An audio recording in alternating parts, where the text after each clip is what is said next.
शिक्षा निकेतन high school class 9 हम geography का 4 लेसन पढ़ रहे थे। इससे पहले हमने पढ़ा था वायु दाब एवं पवन क्या होता है और इसके बारे में कि जलवायु क्या है, जलवायु नियंत्रण क्या होता है, उसके प्रभावित करने वाले कारक।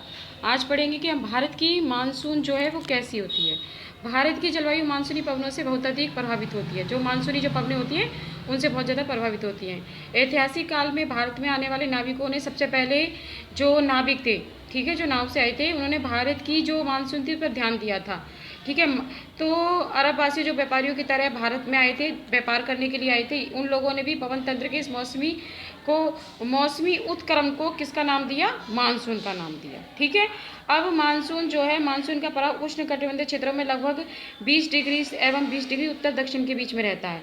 मानसून की प्रक्रिया को समझने के लिए कई तथ्य हैं, जैसे स्थल या जल के गर्म एवं ठंडे होने की विपरीत प्रक्रिया। ठीक है, उससे क्या होता है, जबकि आसपास के समुद्रों के ऊपर उच्च दाब का क्षेत्र बना रहता है। ग्रीष्म ऋतु के दिनों में क्या होता है, उष्णकटिबंधीय अभिसरण की स्थिति गंगा के मैदान की ओर खिसक जाती है। उसके बाद हिंद महासागर में मेड़ासापुर के जो 20 डिग्री दक्षिण अक्षांश के ऊपर उच्च दाब वाले क्षेत्र में होता है।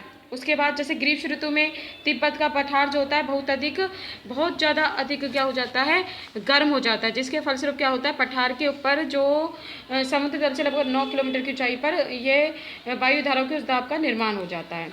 इसके अतिरिक्त क्या होता है कि जैसे दक्षिण महासागरों के ऊपर दाब की अवस्था में परिवर्तन के कारण जो मानसून है वो बहुत ज़्यादा हमारा प्रभावित होता है। महासागर के जो उष्णकटिबंधीय पूर्वी भाग में होता है, उसका क्या होता है कि कुछ विशेष क्षेत्रों में वायु दाब की जो स्थिति होती है वो बिल्कुल विपरीत हो जाती है। ठीक है, इस तरह जो होता है, जो भारत का जो मानसून होता है वो कई तरह से प्रभावित होता है, इन चीज़ों से होता है।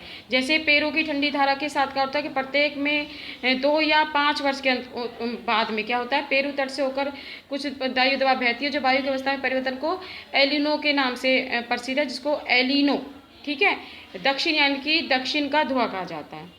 ये तो होता है कि भारत में मानसून कब होती है। अब जैसे उत्तरी मैदानों में है, अब वहाँ मानसून कब होती है, वहाँ मानसून होती है हमारी भाई जैसे जून जुलाई के महीने में शुरू होती है और उसका माना जाता है कि 15 सितंबर उसका ज़्यादातर अंत होता है, यानी कि अंतिम होता है कि वापस चली जाती है मानसून।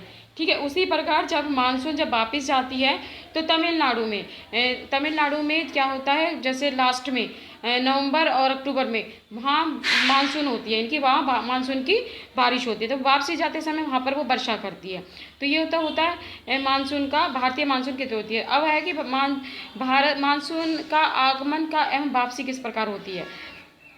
व्यापारी पवनों के विपरीत मानसूनी पवनें नियमित नहीं होती, लेकिन यह जैसे उष्णकटिबंधीय होता है। ठीक है, उष्णकटिबंधीय के समुद्री प्रभाव के दौरान यह विभिन्न वायुमंडलीय अवस्थाओं से प्रभावित होती है। मानसून का समय होता है जून के से आरंभ होकर सितंबर तक 100 से 120 दिनों तक बीच होता है। इसके आगमन के समय क्या होता है, सामान्य वर्षा में जो वृद्धि हो जाती है लगातार कई दिनों तक जारी रहती है, जिसे क्या कहते हैं, मानसून का फटना। समझ में आई कि जब 100 से 120 दिनों के बीच वर्षा होती है तो तेजी से वर्षा होती है, जिसे कहते हैं मानसून का फटना।